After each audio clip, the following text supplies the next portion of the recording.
Hi everyone, I'm Carly, and the practice that I'm sharing in this video is not a calming practice. This practice is intended to help you to be able to process and move stress activation in your system through your body through the simple act of shaking. So how about that? It's that easy.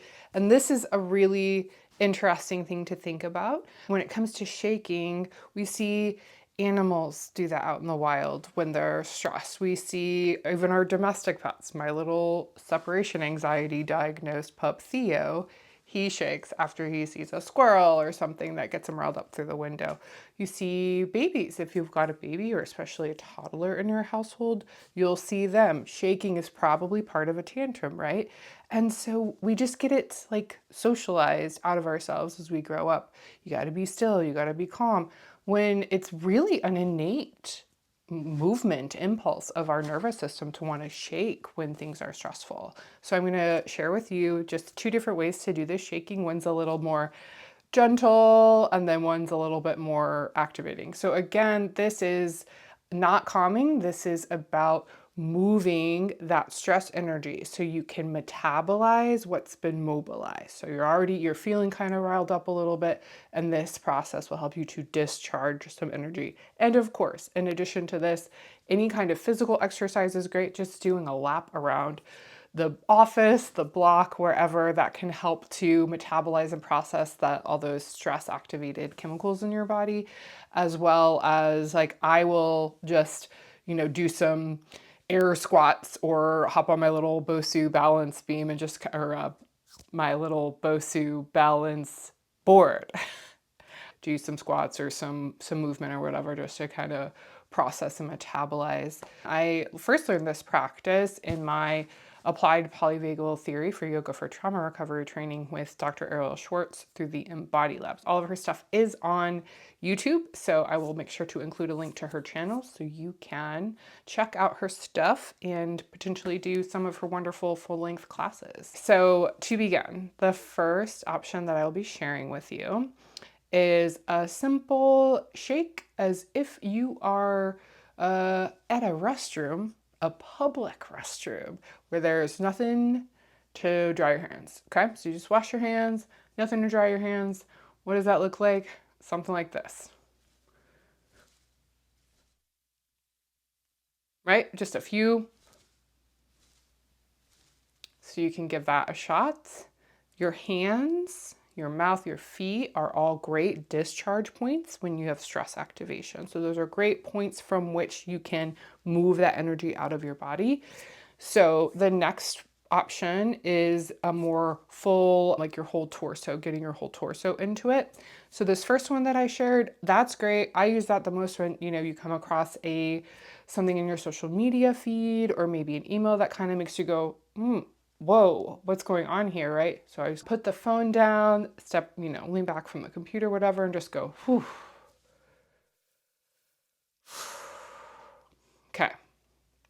So I just made that whew sound, vocalization, right? Any vocalization is a great way to metabolize and use stress activated energy. So for this next part, I do this practice all the time, and I swear it's a different noise every time. So we're about to go on a journey together and find out what kind of a noise Carly makes. So this second stress metabolizing process, stress release discharge process. So just kind of shake it all off like you've seen your dog do it, your toddler do it, or when you kind of get like the heebie-jeebies. So just kind of is like, whew. Oh, okay. So that sounds like a common sounding stress noise. Sometimes I make super grumpy noises, super whiny noises. That's what came out. So I'll give that another shot. Whew. Okay. Yeah. So I feel that mobilization and then that intentional discharge. It feels a lot better than when stress and stress activation is kind of happening to us, when we can add this element of intention to it. My favorite one to use, that one where the kind of heebie-jeebie shake it off, is in the car when somebody's been a jerk on the road, which I'm sure happens wherever we are, right? Wherever you live. and you kind of get that jolt of like, oh my gosh, they just ran a red light in front of me, or they were zipping through traffic like a big jerk, or we have all these like optional center lanes where I live here in Florida, and people are always making the wildest turns from those center lanes, and I'm like, oh my God, they're gonna hit me. So that's what I will do. I do this practice the most in the car, right? Driving, somebody's a jerk, ooh, and I feel that in my body, and I'm like, okay. So I release it in the car, it doesn't come home with me to my pup. We're all good. So that's really it. And I hope you get an opportunity to practice this while you're not in the moment, so that it's easier, right? Building up those neural networks of those pathways to have different options when we're in different states. So give this a little bit of a practice. And just like I said at the beginning, this is not a calming practice. So do know that that comes with it. And fun fact, I recorded this video twice. And both times, because of the stress activation, I spaced out the second part of the video because my stress activation was so much that my prefrontal cortex was like, yeah, girl, we're not coming online until this dies down. So neuroscience in action, really fun, fascinating stuff. I always appreciate a like, a subscribe, a share, if you found this to be helpful and think there would be somebody else that would benefit from it. My intention here is to get these tools to as many people as possible so that it can be of benefit to the people who use them and the people around them.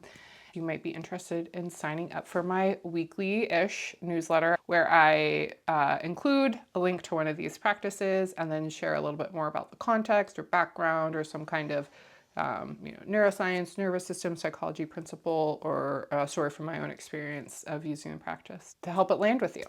So thank you and have a wonderful rest of your day.